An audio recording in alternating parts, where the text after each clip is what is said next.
سبحان ذي الملك والملكوت، سبحان ذي العزة والعظمة والقدرة والكبرياء والجبروت.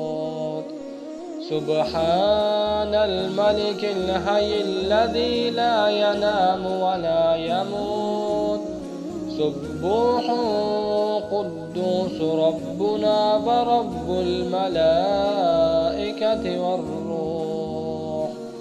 لا إله إلا الله، نستغفر الله، نسألك الجنة ونعوذ بك من النار يا أرحم الراحمين.